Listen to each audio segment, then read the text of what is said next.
All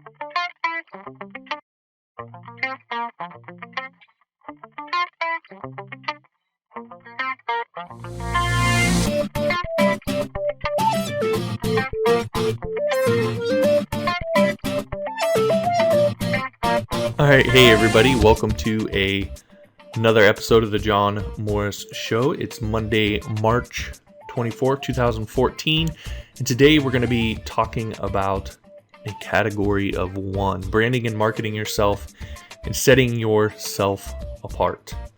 Of course, this is, again, the John Morris Show. This is a free podcast that I do once a week.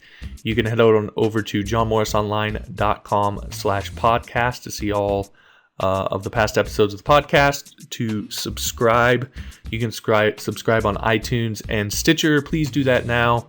I would hate for you to miss out on all of the awesome nuggets of info that I'm dropping here on the podcast. But seriously, if you're looking to up your career outside of just the technical know-how, then please subscribe to the podcast. Thank you for everybody who has so far.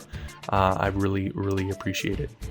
All right, so let's go ahead and dive into this week's episode and talking about a category of one, setting yourself apart as a coder, as a freelance coder, and getting clients to come to you as opposed to you having to chase them down. So I just want to tell the story behind this just a little bit. I want to talk about my personal experience with it. And I came to this a few years ago when I was kind of just getting into freelance coding.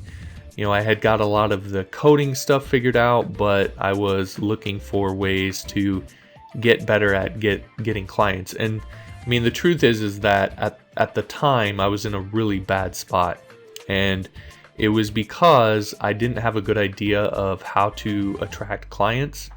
And I found myself stuck bidding on jobs on freelance sites like Elance and oDesk. And I had this thing that kept happening to me, which was I would go bid on a project, and I really felt like I was the person for that project. I felt like I could do it better than anybody else. And I would work hard to build rapport with the client, to try and talk to them, as they were going through that process. And really felt like I was going to get the project, and then I would have someone who would kind of swoop in at the end and would undercut everybody and underbid everybody and take the job. And it was happening enough to where it was starting to become a problem for me financially. In fact, my wife had basically given me an ultimatum that I needed to get it figured out, or I needed to start doing something else, because we were starting to struggle financially. To the point that we weren't paying bills, and again, our family was starting to suffer, and it was just becoming a real problem. And so, with that ultimatum and just being frustrated by it, I knew there had to be a way to go from selling on price and being undercut by somebody because of price to being able to sell on value and have someone choose me, even though there were other people that were bidding lower than I was bidding. And when I first started out, it was really, I just wanted to win those bids. That was if I could do that, that would have been enough for me. But, as I went through this process, and really just in a mode of desperation, trying all sorts of different things and actually having some of them work, I stumbled on some stuff that's very powerful.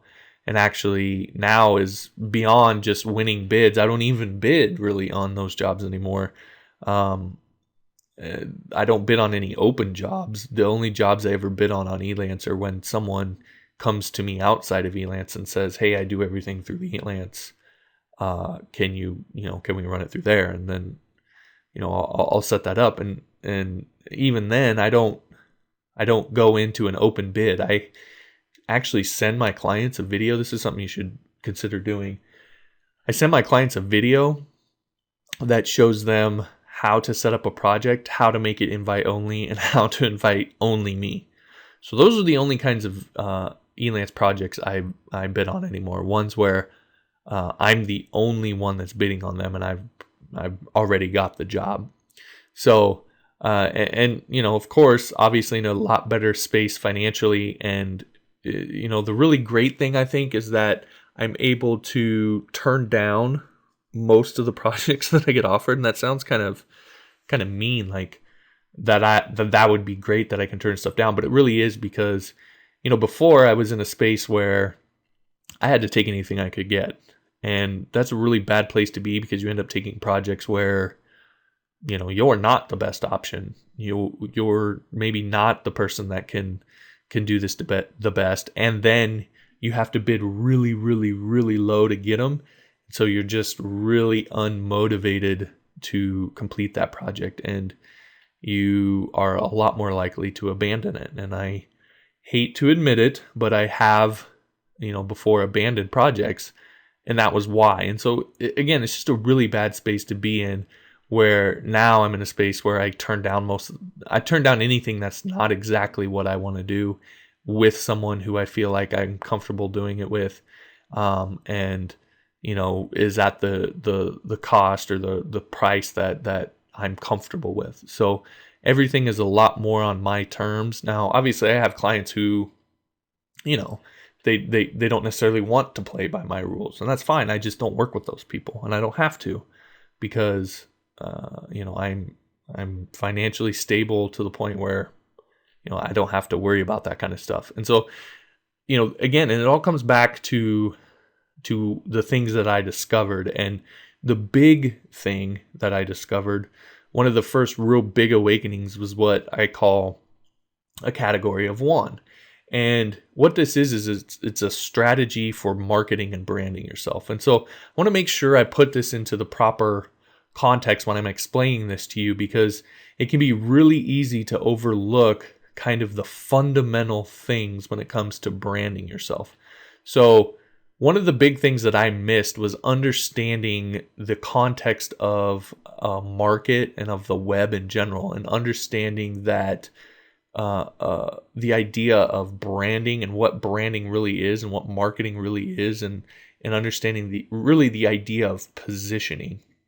And so to understand positioning, you have to understand that the things that you do, any message you put out, whether it's a web page, a blog post, a YouTube video, a tweet, anything, it doesn't happen in a vacuum. Okay, it happens within some sort of context, whether it's the context of the entire web, your particular market, whatever it is. There's all sorts of different contexts in which that's going to be received. And so to really set yourself apart, to brand yourself, you have to create the context. You have to set the context for which that information or that message is received, so it's received in the way that you want it to be.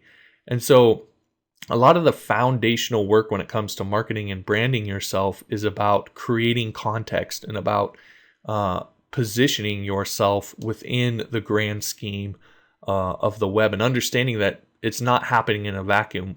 Whether you're creating the context or not, if you're not creating it, then someone else is, or your prospects or your potential clients are making it up in their own head, right? They're creating the context around it themselves, and that's not what you want. You want to control that context, and so to brand yourself, to set yourself apart, you have to position yourself within the market.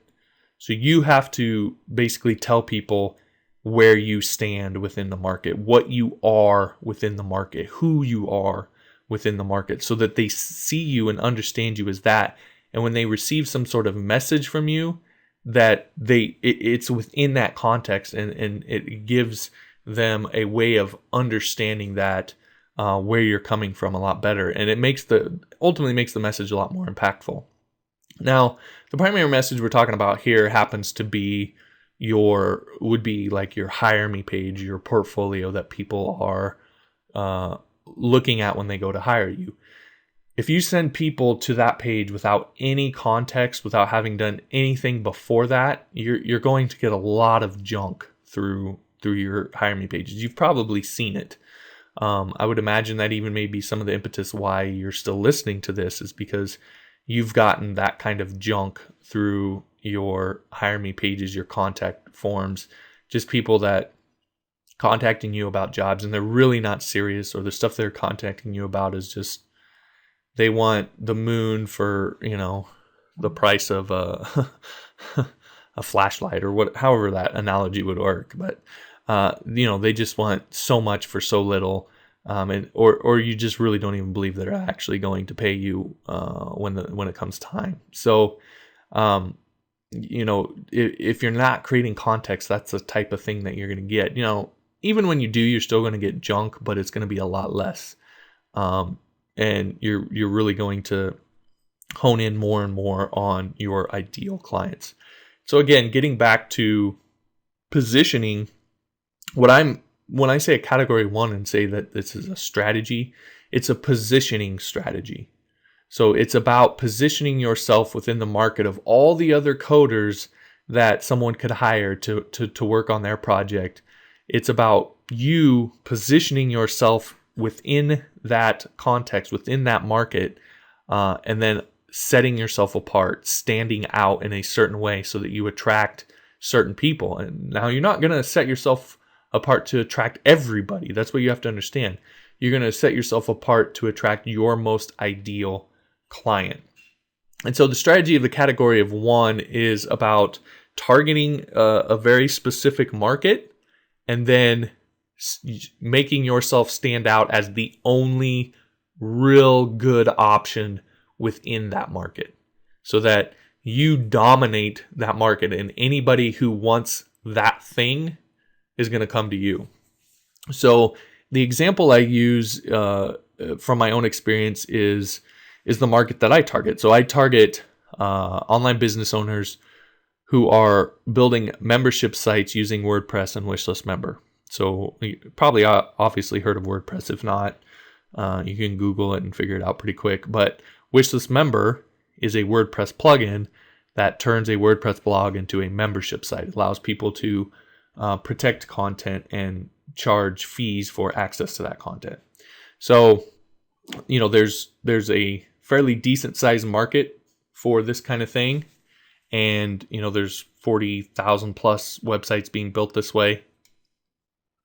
And so, there's plenty of business available there, but it's also still really, really specific. And so I target those people specifically, and then I try to set myself apart as the only real good option.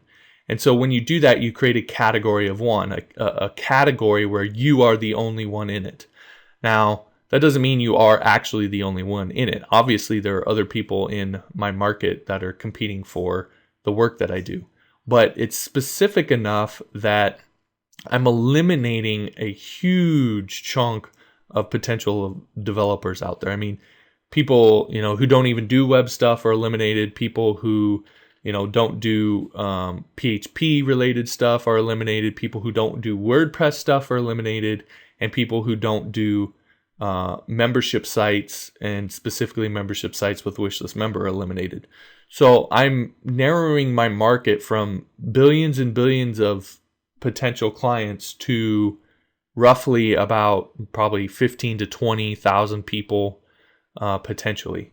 Now, you may say, well, that's, that lessens your chances. It actually doesn't, because the competition at the higher levels, the amount of coders, if you were to look at the ratio, the amount of coders who could appeal to someone just doing a general BHB project versus the amount of coders who could appeal to the clients who are doing Wishlist Member powered membership sites, the ratio is a lot more in your favor. And anytime you get real specific, that's usually the case, that the ratio is going to be much more in your favor, and there's going to be less developers doing what it is, doing that particular thing compared to how many clients want it.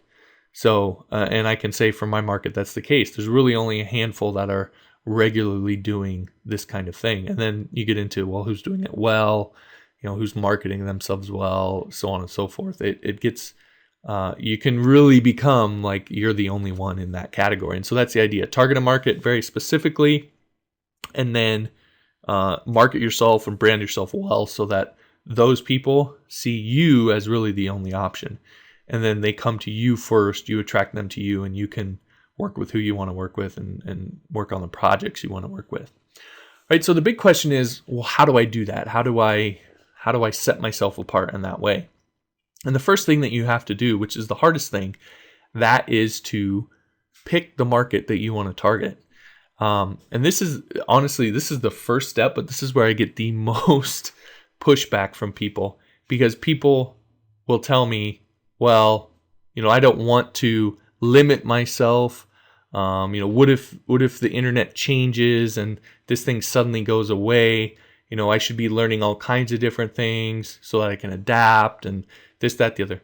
That's absolutely true. And so I want to make sure I make the distinction of what I'm saying. I'm not saying that you as a coder should only learn that one thing. What I'm saying is when you market for a specific period of time, that should be the one thing you market to. So again, from my own example, I know PHP, I know HTML, I know CSS, I know jQuery. I know a lot of different things, but when I go to market myself, I don't try to market myself as a jQuery coder because I can't win that battle. I don't. There's guys and girls out there who are phenomenal at jQuery who I can't even come close to competing with. But if I'm building a membership site for somebody using Wishlist Member, I can use jQuery where I need to get certain things done, right? So I know all of these different things, and if the market changed to a point where the market I'm in is no longer viable, I could adapt to something else and go after that and then become a master of that. But at any given time, when you're marketing yourself, you really want to market specifically because it helps eliminate a ton of competition. It allows you to master one thing at that time and be really, really good at it, become the absolute best at it, and make it so that people just can't compete with you. People who are trying to do all sorts of different things, they really can't compete with you, right? So again, the hardest part is picking that thing. What is it that you want to do? So you really need to sit down and take some time and figure out, what is it that I want to be the absolute best at within coding? What is it that I want to be better than anybody else at? And what is it that I want to do over and over and over again?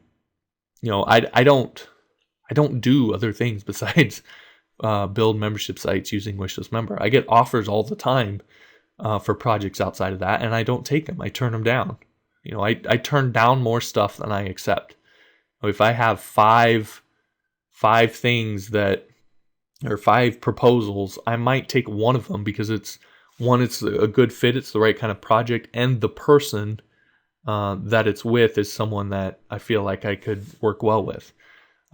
So again, I turn down more stuff than I take, and that's because you have to really be disciplined about the kind of projects you take on and make sure it's ones that you can not just deliver on, but deliver in a way where the client is just overwhelmed and overjoyed with what you've done. So again, that's the kind of thing that I do. And again, the first step is figuring out what it is that you want to do. What do you want to be best at? What do you want to do over and over and over and over and over again, and be okay with it. And again, you it's for a period of time. You can 3 years from now change your mind. And that's the thing that's nice about this particular strategy, is that it's really easy to reposition yourself. But what is it that you want to do right now? What do you want to be the best at right now? And position yourself as the best at right now. Okay, so again, getting very specific. The second part of that is then getting people to see you as the only option. Now, there's a number of different techniques that I use, but in general, it really is about competition. Now, I know there's a lot of people who, when they hear the word competition, just kind of grimace a little bit, but it really is, because when it comes down to it, I mean, you've probably experienced it directly on the bidding sites. I mean, you may not like competition, but that's what you're doing. You're competing. And so it's about understanding your market and how you can give yourself advantages within that market that other people can't do, or they're just not willing to do. And so 2 examples of the way I do that is one is what I call being a guru to the gurus. And you become a guru to the gurus by looking at the people within your market. There's going to be other developers or other coders or other thought leaders within your market that are out there. In the wishlist member community, there's obviously other coders. There are other people who are, they're teaching membership site stuff. They're just the people that others look to. And so what you want to try to do is become the guru to those gurus. Like, you want to be the one that they look to. So there's lots of different ways that you can do that. 2 really just quick ways that I do that is, one, I'm the lead instructor for our Wishlist Member Certified Developers program. So the company that I work for is the company that creates Wishlist Member. The market that I'm targeting is people using that product. And so I'm the lead instructor for all of the other developers who want to get certified as developers for that product. So it naturally positions me as a guru to those gurus, because all of the other developers out there who might be able to work on a membership site using Wishlist Member, I taught them, right? So again, if you're the client and you look at it, who do you want to hire? All of these other developers that are out there, or the guy that taught those developers? And I think that's a no-brainer. Obviously, you're going to want to hire the guy that taught all of those developers. Another way that I do that just in general is with all the content that I produce. A lot of people see the content I produce, and I've sold courses in the past and so forth, but that's never really been a big part of my business, or really what it was about. More and more it was about, again, setting myself as the guru to the gurus, because people will go stumble across those videos and the content that I produce, and they'll see other coders commenting on it like, "Thank you, that helped me a ton," asking questions, and they'll generally see me positioned as the teacher in that scenario. So again, who would they rather hire when they decide that they want to hire someone? All this group of coders out here that they don't necessarily know about, or this guy that they've seen teaching all of those coders? And again, the answer is obvious. You're going to want to hire the teacher, not the student, right? So again, that's another way that I position myself as the guru to the gurus. The other thing I do is a technique called results in advance. And results in advance is about building trust before they hire you. If you can get someone to trust you even just a little bit before they hire you, you're going to go a long way towards getting more clients, because that's the big thing. The reason that this is one thing that I think coders really have to understand. They really have to put themselves into the mindset of the client when the client's going to hire someone. So imagine you're the client and you go on Elance and you put out a project and you get bids from like 20 or 30 different coders. Now, do you have the time to go through all of those coders, look at each one, analyze them, and determine which one's the best? Most clients don't have that. In fact, they get overwhelmed by the amount of people that respond. And so they become really uncertain about who they should hire. In fact, you've probably seen it where clients will put out a project and they'll get a bunch of bids and then they'll just abandon the project and they'll never actually do it. It's because they're overwhelmed. They don't know what to do and they're nervous that they're going to hire the wrong person. And so the clients that do hire someone, what they're looking to do in that scenario, because they're so uncertain and there's a lot of fear there and they're not sure what to do, they're just going to take the lowest risk. And the lowest risk is the lowest price, because that's the least amount of money they have to risk on someone that they don't know and they don't trust. Now, you can undermine all of that by building some trust up front, by getting them to have even just a small amount of trust in you. And one of the ways you do that is by giving results in advance, by giving them value before they hire you. And again, a big way that I do that is through content. I have all of my videos, all of my blog posts, and all the content that I have out there. And a lot of potential clients are trying to build their sites on their own. and they may go looking for some sort of code or solution that they need help with, and stumble across my videos, and then they watch my video and I show them how to do something and it actually works. That moment right there is absolutely crucial when they go looking for something, they find me, I show them how to do something, and it actually works. That builds that immediate kind of trust. And that allows them, when they go to think of someone they might hire, when they decide to make that decision, who are they going to hire? Someone who they built a little trust with, or someone that they don't know at all? So obviously, again, they're going to go with the person that they have a little trust or a little faith in. Now, that doesn't mean that they trust you with their firstborn. It just means that you've built enough to set yourself apart, enough to stand apart. The difference between, when you're branding yourself, the difference between standing apart and not standing apart is so slim. It doesn't take, you're not going to get people to just, again, trust you automatically. Now, they may, trust you abundantly. They may do that after you work on a couple projects with them and they get to know you, and they understand you and you've delivered. You can build that kind of trust. And that's how you lock clients in once you get them. But when it comes to getting them and you don't know them, it's so slight. And so yet the amount of things that you have to do to get that slight edge are quite a bit. I mean, I put out a lot of content. I mean, this podcast is part of that whole process. And so, you have to do everything that you can to set yourself apart in that way. And so, the big way that you can do that is through content. You may have heard me say this before, that content is the way that you can really brand yourself, because it's the way that you can give people results in advance. It's also the way that you can position and reposition yourself. And it's the biggest way that you're going to set yourself apart as a category of one, by just having more content, not necessarily more, but more value. If you were to take all your content and put a value to it, having a higher value than anybody else in your market. And so I know in my market, there's people that put out content, but not nearly the volume that I do, not nearly as in depth as I do, not nearly, the quality that I do. And that's essentially what allows me to win in the market that I'm in, is that I just put out more content. I put out better content.